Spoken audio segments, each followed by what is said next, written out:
And friends, I'm Major Gaurav Arya and you're watching the news of the day. Recently, media played a news and it's as late as today that, Army officers are now going to get posted to the Navy and the Air Force.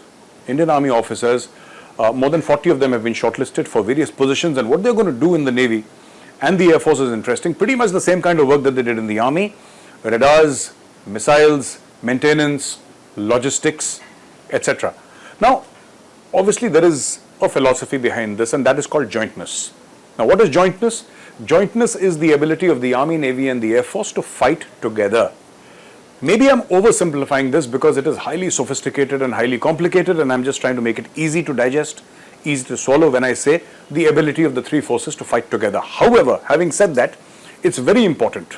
And so they have said that there will be cross-posting, cross-transfers, and people will go from the Army to the Navy and the Air Force. Now, I'd like to mention a point here which I think is extremely important, and that point is this. You're talking about physical integration. You're talking about manpower integration, asset integration, but nobody is yet talking about emotional integration. If there is a difference of opinion in the Army, Navy and the Air Force, so there is no conflict, there is no competition, because every force, every armed force has its own area of operations, but yes, I think emotional integration is called for. And the more interaction you have between these three services, the better it will be. One is, of course, the hard stuff that you're doing. You're posting people here and there. But, what about posting people in the staff? Let us say there is a general. A general will have his own staff, at the corps commander, at an army commander level. Why not? Let's mention Kashmir, for example, 15 Corps. There should be Air Force and Navy officers serving in Corps headquarters, 15 Corps in Srinagar. It will be a wonderful exposure for them because they would have seen nothing like it, absolutely. Nothing like it. What about posting two Army officers on every destroyer? The captain of the ship, I'm sure, can find something for them to do. Something which is administrative in nature, because obviously the ship's weapon systems and communication systems will be impossible for an Army officer to understand, because they're totally different from the Army. In the shore, yes. On sea, maybe not. But there are so many other things that, they could do. Maybe on an aircraft carrier, maybe on a submarine. This will give them exposure to how the other services work in operational environments. And I think this is something that must be done. Emotional integration is also extremely valuable.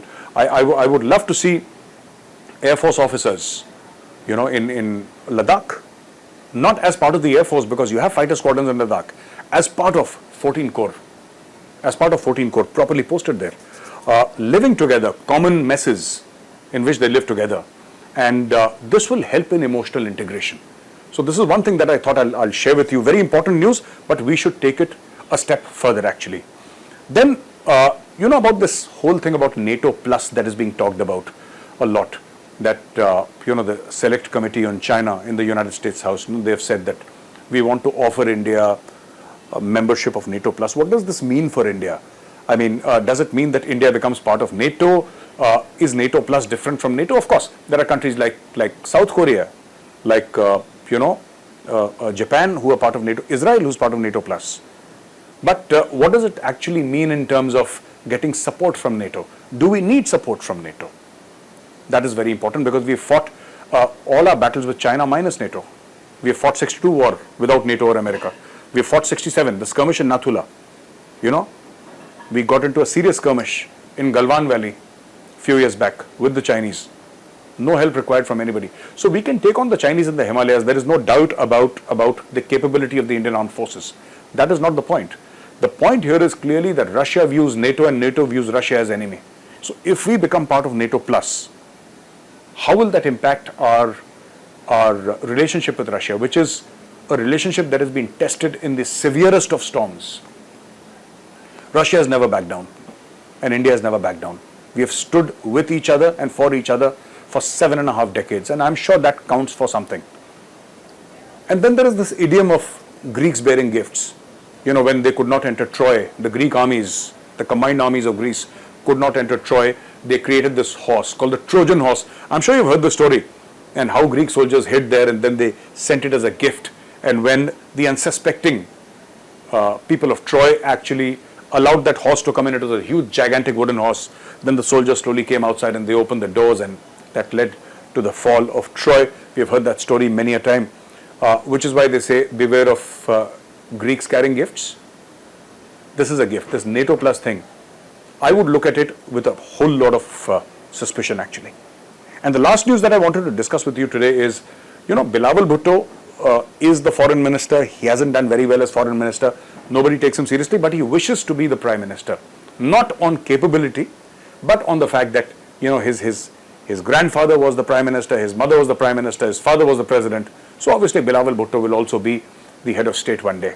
And he takes it as a natural hand-me-down from the seniors in his family. And Bilawal Bhutto, in front of an audience, his prime minister Shehbaz Sharif sitting right in front of him says that, Pakistan is a failed state. We have failed to provide basic amenities to people in Pakistan. And he says, I am the foreign minister of Pakistan, and even I do not get piped water at home. I have to depend upon water tankers coming into my residence and giving me water.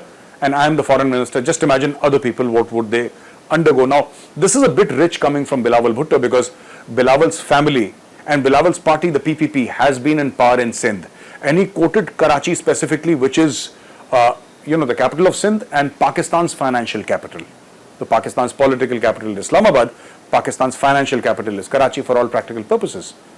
The stock exchange is in Karachi, and Karachi contributes a very high percentage of Pakistan's GDP. And Bilawal Bhutto saying that he does not get piped water, I think this is something that he needs to look deep within his heart and say that what has his grandfather, his mother, his father, and he himself have been doing for more than 4 decades. His party has been in power for the longest number of years in Sindh, and yet they have failed. So, ladies and gentlemen, this is all that I have for you in today's news. I'll be back tomorrow again with another fresh news. Till then, take care. Jai Hind.